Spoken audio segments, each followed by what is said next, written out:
सभापति महोदय, अब मैं आर्थिक मामलों पर आना चाहता हूँ। मैं अधिक समय नहीं लूँगा।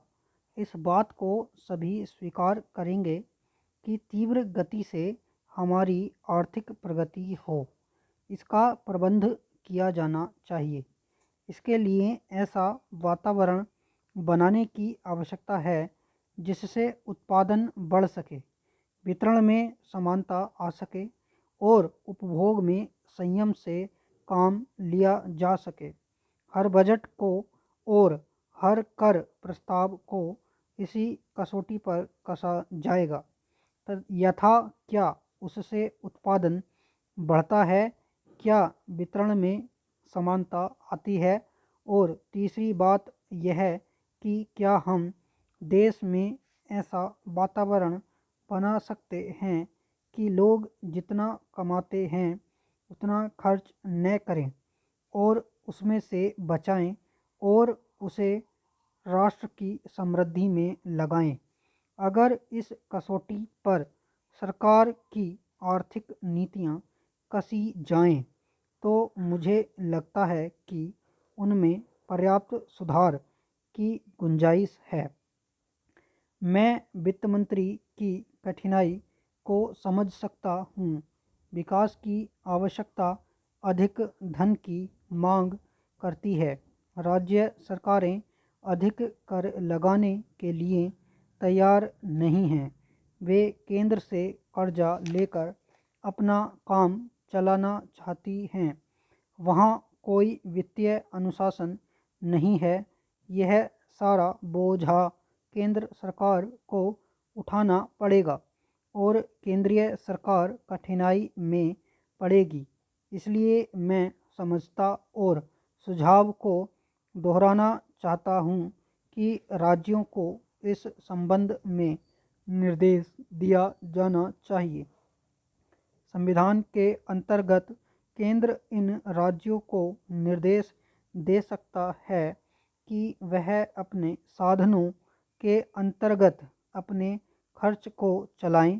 केंद्र के कर्ज पर निर्भर नहीं रहना चाहिए।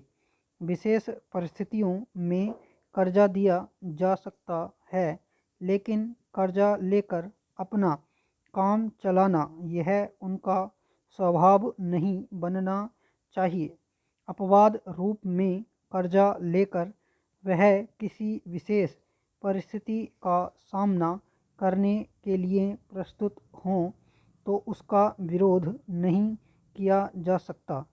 दूसरी बात यह है कि देश में सादगी और संपत्ति को उड़ाने के बजाय उसे उत्पादक कार्यों में लगाने का वातावरण बनाना चाहिए। मैं नहीं जानता वित्त मंत्री महोदय इससे कहाँ तक सहमत होंगे, लेकिन आज देश में समाजवाद की चर्चा बहुत होती है। लोगों का समाजवाद की ओर देखने का दृष्टिकोण विकृत हो गया है। लोग हमें क्या मिलता है इस ओर ज़्यादा ध्यान देते हैं। हम कितना खर्च करते हैं इस ओर ध्यान नहीं देते हैं। समाजवाद बिना संपत्ति की अभिवृद्धि किए और बिना उसके समान वितरण के नहीं आ सकता। हमारा देश कृषि प्रधान देश है। सभापति महोदय, खेती के बाद उद्योग का हमारे देश के आर्थिक जीवन में बड़ा प्रमुख और महत्वपूर्ण स्थान है। स्वतंत्रता के बाद देश में बड़े बड़े और मौलिक उद्योग धंधे खड़े किए गए हैं जिनकी बहुत आवश्यकता थी। उस दिशा में अच्छा प्रयास किया गया है और उसमें बड़ी सफलता भी मिली है। लेकिन जहाँ बड़े बड़े उद्योग धंधे खड़े हुए, वहाँ छोटे छोटे उद्योग धंधों की, विशेष रूप से उन उद्योग धंधों की जो देश में परंपरा से चले आ रहे थे, बड़ी उपेक्षा हुई। बहुत से उद्योग धंधे अपने पुराने ढंग से चले आ रहे हैं, उनमें कोई नया परिवर्तन नहीं लाया जा सकता है। उनका कोई विकास नहीं हो सकता है। देश की स्थिति को देखते हुए विशेष रूप से ग्रामीण क्षेत्रों में कौन से नए उद्योग धंधे खड़े किए जा सकते हैं, इस बारे में कोई अनुसंधान नहीं किया गया है। खादी और ग्रामोद्योग स्थापित किया गया और उसने खादी और कुछ ग्रामीण उद्योग धंधों को लिया, लेकिन उसकी भी कुछ सीमाएं हैं। बहुत से उद्योग धंधे ऐसे हैं जिनको प्रोत्साहन दिया जाना चाहिए था, लेकिन प्रोत्साहन देना तो दूर रहा, ऐसी नीति अपनाई गई कि उनके काम में बाधा पैदा हुई और उनमें बहुत से टूट गए। इसका परिणाम यह हुआ है कि एक तरफ तो हमने दिखाने के लिए बड़े बड़े कल कारखाने खड़े किए हैं, लेकिन दूसरी तरफ बेकारों की संख्या बढ़ती गई है। आज यह समस्या एक भीषण रूप में हमारे सामने आई है।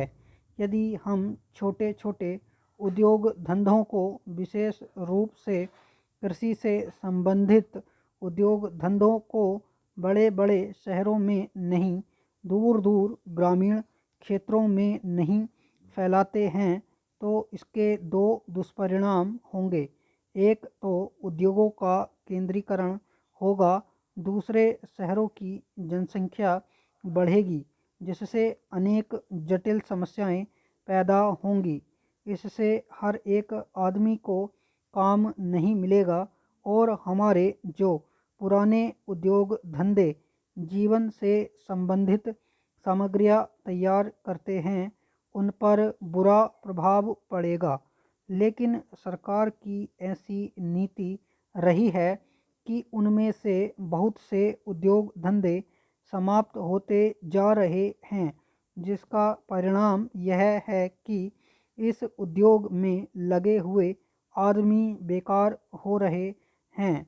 मैं चाहूँगा कि सरकार ऐसे उद्योग धंधों को अधिक प्रोत्साहन देने का प्रयत्न करे। इस प्रयत्न के लिए हम इस मौके पर सरकार का समर्थन देशभक्ति की भावनाओं से करते हैं।